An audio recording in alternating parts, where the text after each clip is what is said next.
xanaa di delluwaat rek di am mbégte ndax seen ëtt bu tedd bi ngeen ma dalalaat di Leral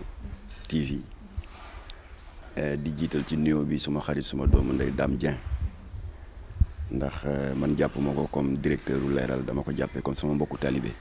parce que maag moom bokk nañu valeur yu bari yu ñu partagé yal na yàlla dëgëral taxawaayam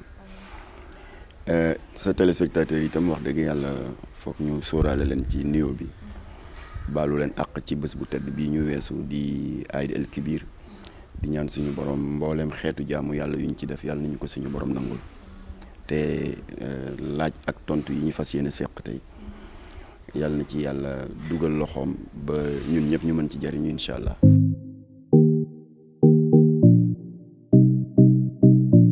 kàddu gi ma bëgg a yëkkati rek mooy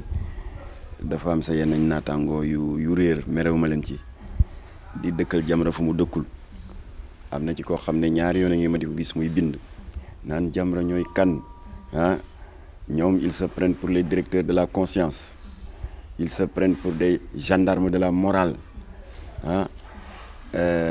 am naa yaakaar ni yàpp sénégalais yi weesuwul ak ku xam sénégalais attachement bi mu am aux valeurs de démocratie et à la liberté d'expression yàpp leen weesuwul ngay dëkkal Jamra ci yooyu objectif ndax Jamra du dara lu rek comme yow comme man comme keneen nous sommes des pères des mères de famille des consommateurs nous avons des droits à défendre et des enfants à protéger au même titre que suñu mbokk waa ASCOSEN yi association sénégalaise de défense des consommateurs te sama xarit sama doomu ndey Momar Ndaw jiite ko di ci def liggéey bu am solo au même titre que ñoom itam bu ñu gisee luy babbeeku di ñëw ci produit de grande consommation jëm ci askan wi te mu nar leen dikkal lorange comme c'était le cas daaw au mois de janvier 2019 ceeb bu bon boobu ñuy wax Buffalo ndek dañ ko rax ak cristaux de silice pour sakkanal ko te cristaux de silice c'est cancérigène ñoom ñu yuuxu alerté direction du commerce intérieur fekk si leen si daal di gàttanu ceeb bi nangu ko fëgg 40 millions d'amende ki doon jaay poson boobule. alors ñun nag jàpp nañu ne du ceeb yu bon yeeg potu tomate yu périmé yeeg produits conserve yu variés yeeg te wax dëgg yàlla ASCOSEN di si def liggéey bu am solo ñun jàpp nañu ne du loolu rek mooy produit de consommation les dérives audiovisuelles yi dugg ci yóoru xale yi di yàq seen i jikko di leen transformer en pervers sexuel loolu produit de consommation alors loolu waral nag ñun ci wàll woowu ci la ñuy bay suñu waar ba looloo tax nag ñëpp seede nañu ne que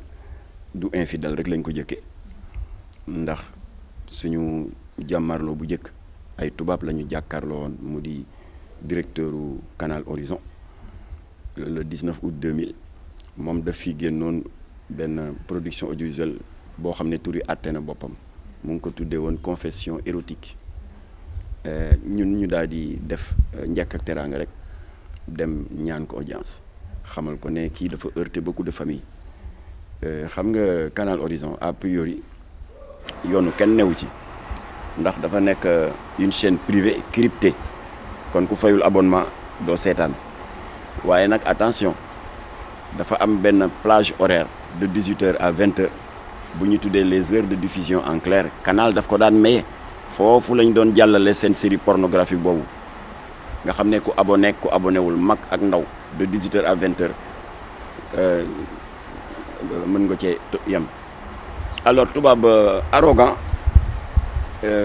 suñu audience ak moom passé wul sax 10 minutes ndax chaque minute mu naan waaye j'ai un rendez-vous là je dois nangam ñu mujj ne ko fa ñukk def li ñu yoon may mu di organiser marche bu mag a mag xam naa dinaa leen yónnee photo bi ngeen def ko PC ci diggu Ndakaaru le 19 août 2000 au terme de laquelle ñu jël benn mémorandum jox ko ministre de la culture bi fi nekkoon di Mamadou Diop Decroix il est là vivant il m'entend jël beneen bi jox ko président HCA le Haut Conseil de l'audiovisuel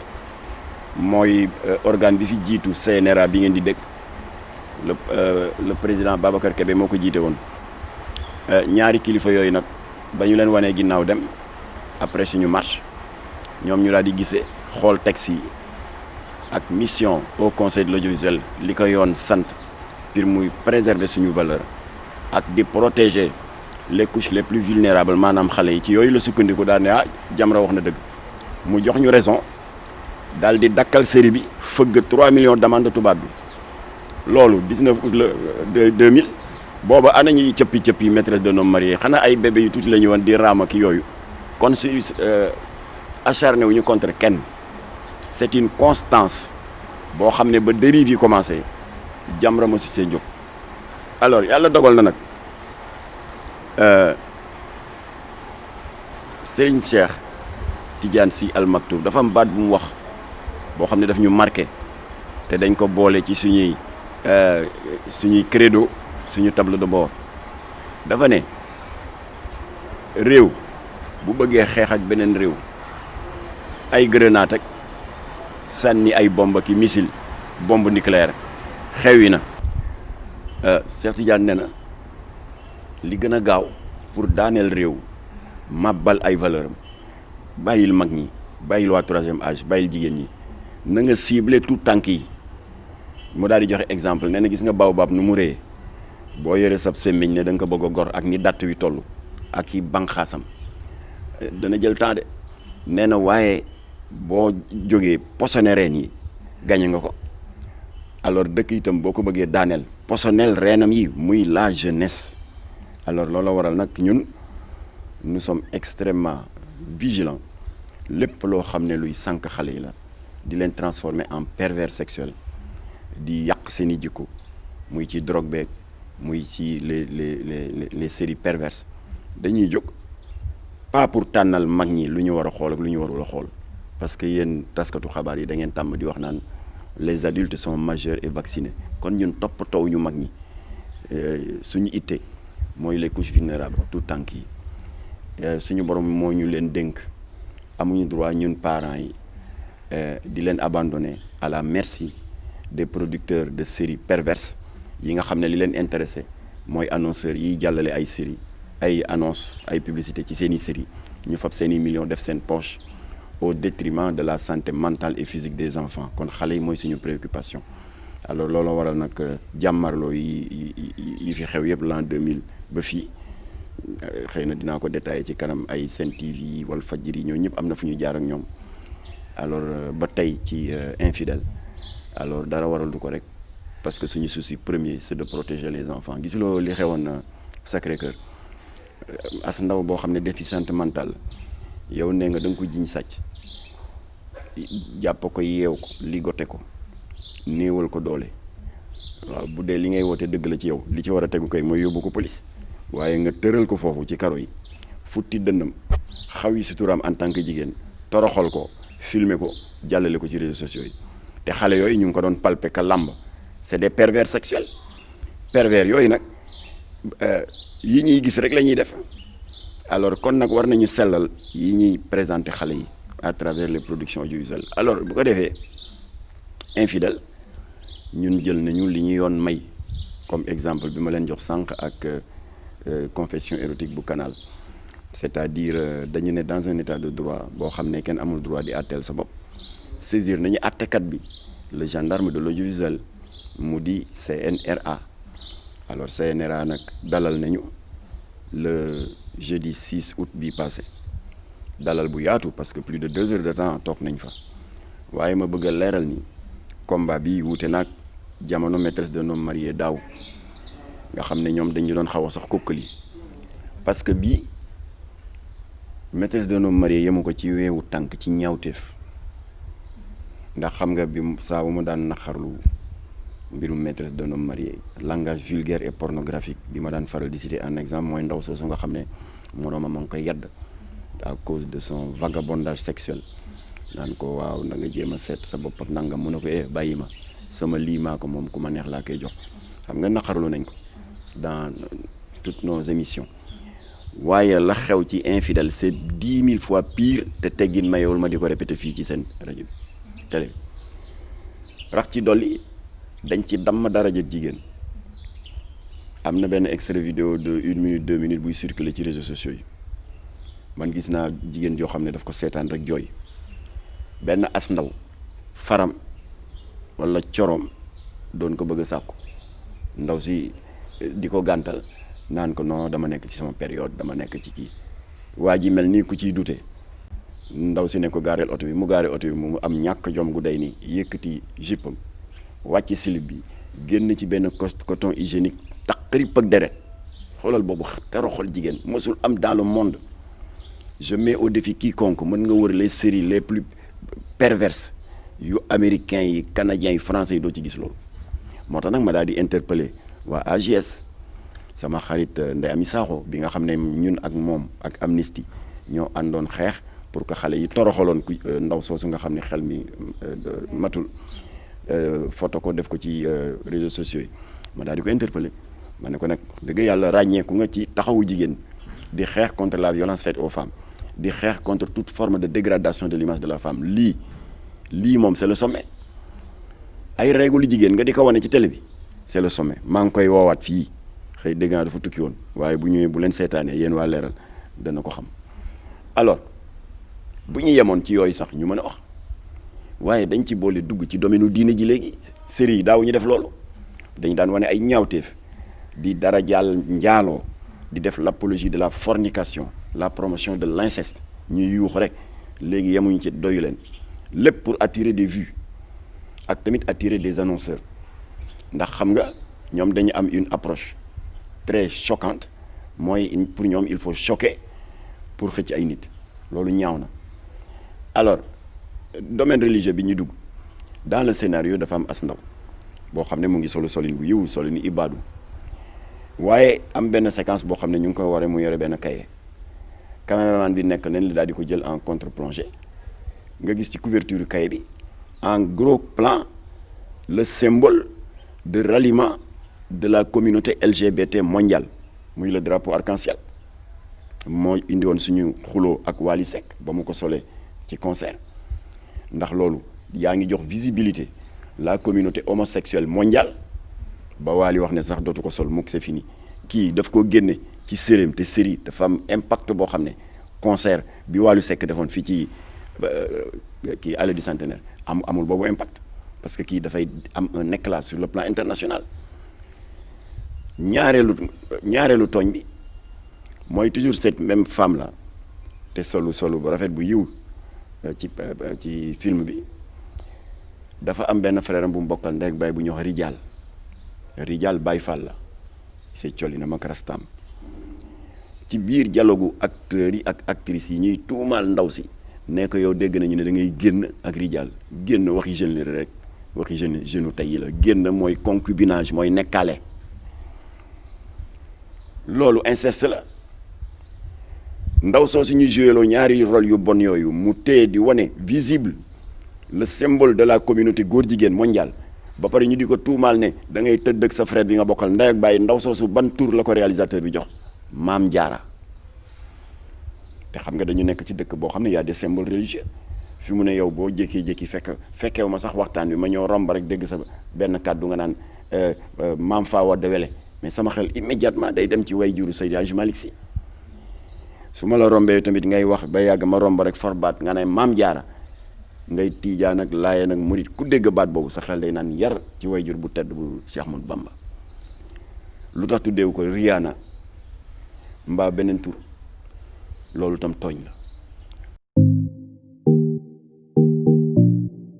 que ñu bare may laaj lu tax ngeen nekk 48 plaignants ren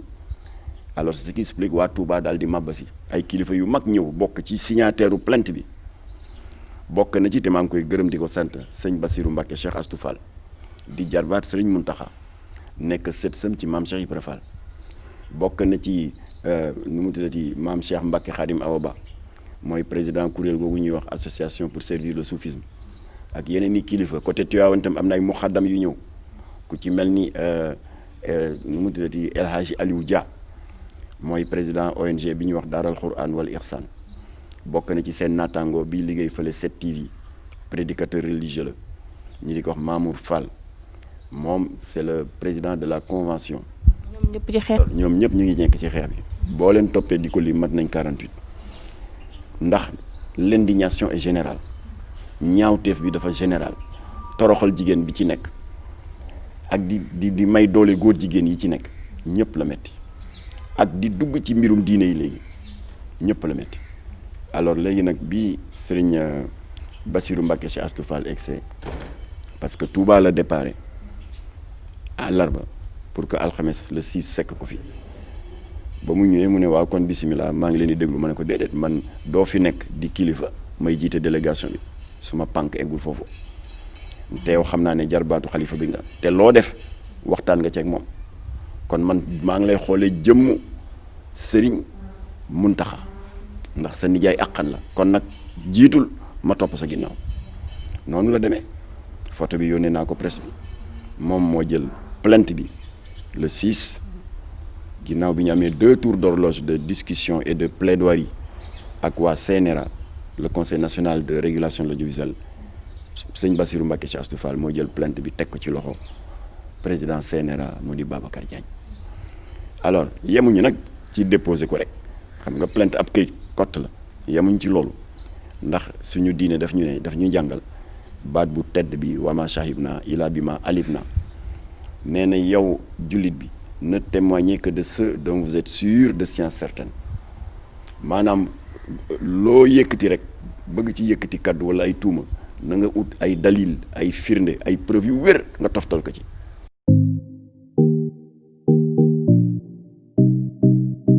moo tax nag plainte bi du ab kayit rek dañuy jël ay extrait vidéo ci ñaawteef yi ma la junjal dugal ko ci boole ko ci jël na yëpp nag ba pare yëgal ñu ne comme que moom àttekat la dafa war a tëddee njaaxanaay léegi dana recevoir la partie adverse le lundi 10 mu di le promoteur de la série Ivin Prod mu di le support télévisuel de diffusion di Sen TV bu recevoir ñooñu ba noppi nag avant semaine bay jeex mu joxe atteem bu joxe atteem nag ma profité leeral Sénégalais yi ne lay atte boobu du atte Jamra amul droit atte ñun jàmbatkat lañu plaignant lañu bokkul ci suñu prérogative naan daan bii ngeen ko war a teg dañu war a arrêter série bi wala leen déedéet ñun jàmbat la ñu mën waaye CNRA moo yore la responsabilité de donner un verdict.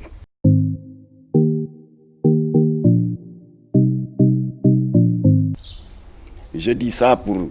rumeur yi may dégg temps yi ci réseaux sociaux yi naan waaye Jamra coow rek la ñu mën dañuy plainte du mujjee fenn ma ne leen li ma fiy wax léegi suñu premier combat ak Canal le 19 août 2000 sur 15 épisodes ñaata épisode de jàll ñaar moo jàll ñu songa leen CNRA jox ñu dëgg ñu daan leen arrêté série bi loolu du résultat ba pare fëgg leen ñi 3 millions d'amende loolu du résultat ngeen naan day déposer plainte du am résultat alors bi fi nu mu tuddati Sen TV génnee kawteef du série kawteef du téléfilm kawteef télé réalité la ñu ngi ko inspiré de Ça va se savoir de la chaîne privée française bi ñuy wax RTL 9 waaye nag RTL 9 ñoom autant le scénario était connu d'avance dañ ko daan génne ci journaux yi ay extrait père de famille éducateurs yi di ko lire daal ne Ça va se savoir bi di ñëw semaine bi day bëgg naa sama doom seetaan ko ndax ñu jële ci ay yaddaange autant kawteef bu Sen TV 90% ça relevait de l'improvisation baaxul moo tax dañuy nekk en plein tournage nga jégg kenn ci actrice yi di dagg saaga ndey sa morom waaw yow nga toog ak sa doom ak sa jarbaat di seetaan kawteef yar leen ci farata ak sunna nga dégg ay actrice di daggantey saaga ndey yu tooy xepp yu ñaaw loolu bëgg nga ko ñooñu tamit songa nañu leen CNRA jox ñu dëgg ñu arrêté kawteef loolu du résultat ngeen naan ñeneen Jamra day def plainte rek waaye du mujj fen ba ñu jógee foofu Walfadjri en 2010 amoon fii benn magazine bu ñuy wax tur bi rek àtte na boppam le business du sexe ñu porté plainte ñu nag suñuy partenaire tudd naa leen léegi le comité de défense des valeurs morales di oustaz Adama Mboup ak sëñ Bassirou Mbacké Cheikh Astou Fall CNRA jox ñu dëgg daal di ne Walfadjri arrêté l'affaire bi ndax ñii li ñu wax yëpp am na Walfadjri lànk ne du ko arrêté CNRA boobu Babacar Diagne new fi ndaw suñuy wax Nancy Ndiaye ku am fayda moo fa nekkoon mu ne doo leen ko arrêté léegi épisode bu jàll rek ñu fëgg leen amende ñu daal di jàllale épisode ndaw si fëgg leen à l'amende boo xam ne dafa yàkkamti woon Walfadjri jot ko boobu benn motard lañ ko jox motard bi moo ko yóbbu Walfadjri jot alamaan bi ne du ma fay gars yi ne doo fay daal di dem jëli ARTP kii CNRA dem jëli les techniciens de l'ARTP agence de régulation des télécommunications et des postes ñooñu ñëw ak seen matériel pour dagg signalu Walfadjri waaye bi ñu gisee ne caaxaan faaxe saa waay daal di xëcc tiroiram génn benn chéquier remplir 5 millions jox CNRA 5 millions yi xajul woon feneen waaye yéen ñiy wax naan nag dañuy plainte du mujj fenn alors maîtresse d'un homme marié ñëw daal di leen porter plainte comme tout le monde parce que ñoom ñooy kan ay sama lii maaka moom ak waxi ñàkk jom yooyu la ba xale yi di ko jël modèle xale yi di ko def royukaay nga xam ne série ba jamono dee baax ku mel ni Cheikh Tidiane Diop li mu fi defoon ci drogue bi xale yu bari dañ ko seetaan jéppi seen bopp ñi daan tux yamba ruus ñëw si suñu siège Jamra di jooy ne dañ ci bëgg génn voilà une série qui a atteint son objectif dafa def un reflet d'une réalité bu kenn mënul weddi ci société bi mu di yamba drogue niveau société bi yëpp laal na leen waaye dañ ko articuler autour d'un scénario tellement intelligent que xale yi ku ko ci seetaan rek yaddaange nga si jële moo tax bi fi Marodi TV ñëwee ma Samba Ndour ànd ak Calista Sy ma ne leen Jamra xeexul contre yéen lii ngeen jëf seen jëf bii la ñuy xeex ndax yow Calista lii nga nettali ci maîtresse d'un homme marié tu n'as rien inventé c'est la réalité yow da nga def une photographie rek de la société sénégalaise l'infidélité conjugale fléau la boo xam ne kenn mënu koo weddi sama compagnie gi les tontons saay-saay di tàggu seen jabar naan damay dem Saly suñu directeur de société dafay organiser benn séminaire de renforcement de capacité de perfectionnement fekk li ma wax yëpp dara du ci dëgg benn doomu jàmbur boo xam ne mook sama morom sama doom ñoo bokk génération xëy na moom laa dem utal ko appartement passé week-end ak moom njaaloo guddeeg bëccëg ma ne ko kon li nga wax yëpp am na waaye là où vous avez échoué yéen maîtresse d'un homme marié da ngeen ko articuler autour d'un scénario pervers buy rafetal njaaloo di taaral la fornication ba xale yu bari buñ ko seetaanee dañuy am admiration ba pare jël comme référence jël comme royukaay ay actrices yoo xam ne rôle ba ñu joué rôle buy dégrader l'image de la femme la rôle buy rafetal le vagabondage sexuel la ma ne c'est pourquoi on vous a combattu plainte ba demee CNRA atte daal di gis ne li Jamra wax yëpp am na ne leen nag 18 épisodes yi jot a jàll béy woy na mbuus mais la vingtaine yi des CNRA vous donne l'ordre ngeen jëlaat ko yëpp rocc ci séquence yu ñaaw yëpp kaddu yu ñaaw yi pornographie verbale et tout est-ce que vous êtes d'accord gars yi ne d'accord Babacar Diagne ne leen bind leen ko ñu daal di def seen accord par écrit ne dinañu corriger épisode yi nga xam ne jàllagul ñun Jamra ñu daan ne comme que dañ koy dindi ba mu set wicc alhamdulilah ñu dem toppatoo ji yeneen affaire ndekete dañ doon nelawloo nit ñi la preuve en plein Ramadan maîtresse d'un homme marié daal di récidiver bu ñaaw ndax dañu wane góor ak jigéen tëdd ci lal dans une séquence érotique ñu defaat deuxième plainte contre maîtresse d'un homme marié alors may yow plainte boobu dama woo Babacar Diagne ne ko koor la ñu ne ñoom bu ñu respecté wul nit ñi ñu sàmmonteeg saxru Ramadan di weer wu tedd wi mu ne ma man tamit jot naa ay extrait vidéo ma ne ko effectivement ñëpp a ko naqarlu mu ne ma maa ngi ñëw convoquer tout de suite l'assemblée des conseillers du CNRA ñooñu daal di daje daal di soññ Marodi TV ak diffuseur bi 2S ne leen yéen da ngeen récidiver